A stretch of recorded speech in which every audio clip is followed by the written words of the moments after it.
Well, for more on that, we're joined now by Behnam Ben Taleblu. He's a senior fellow at the Foundation for the Defence of Democracies, the FDD. Great to have you with us, Behnam. So let's start with the reports. The IRGC, that's Iran's Revolutionary Guards, are taking greater control of the oil revenues. Does this mean Iran is trying to rebuild its proxies?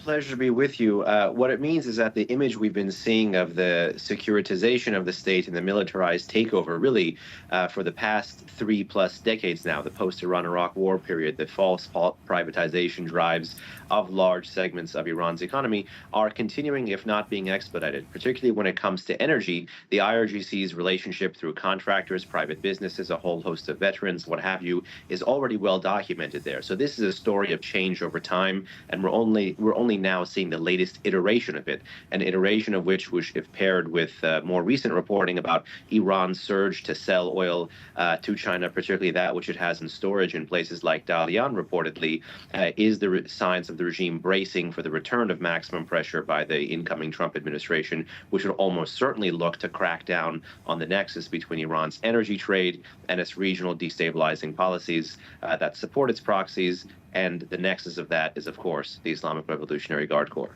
So is China the reason that Iran has been able to make a phenomenal amount of money from selling its oil at $50 billion a year, even though it is under these very tight international sanctions? Well, China has exploited the difference between these sanctions remaining on the books in a de jure sense, but not necessarily being implemented or scaled up over time in a de facto sense. So if there's one real party to blame here for the rise in the exports by Iran, the change in the market environment, even in the black market environment, it's the outgoing Biden administration, which withheld this major pressure for a little over 2.5 years after it tried diplomacy, and then after it failed to resurrect the JCPOA, despite campaigning on going for a longer, stronger, or even broader deal, it has settled for a whole host of side deals, hostage deals, and swaps that have left the Islamic Republic's nuclear program in place, has allowed it to grow, and has allowed it to really foster this channel of oxygen between Tehran and Beijing that is allowing Beijing to really underwrite the expansion of the regime's missile, military, and nuclear programs through energy sales. And we'll talk about the pressure that Iran is under internationally in a moment. But internally, what kind of pressure is there on the regime, given that the currency, the rial, has just fallen to its lowest ever level? They've got an energy crisis. They've got a very unhappy population. I mean, what do you see happening inside the country? Well, these are all ingredients, not just for the incoming Trump administration to pay critical attention to, but to America's transatlantic partners and all the folks around the world who for the past few years have been talking about standing with the Iranian people, particularly under the auspices of the Women Life Freedom Movement from 2022 to 2023. The prospects for another nationwide major uprising in Iran from the street against the state is not a matter of if, it's a matter of when.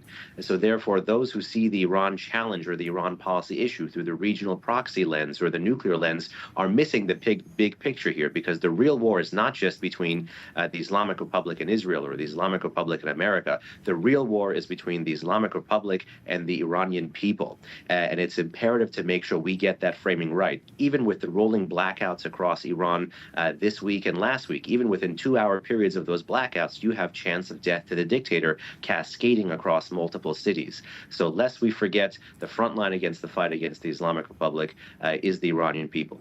And of course, under pressure from within and without, what is to stop the regime racing towards a nuclear bomb, something that would change the equation dramatically?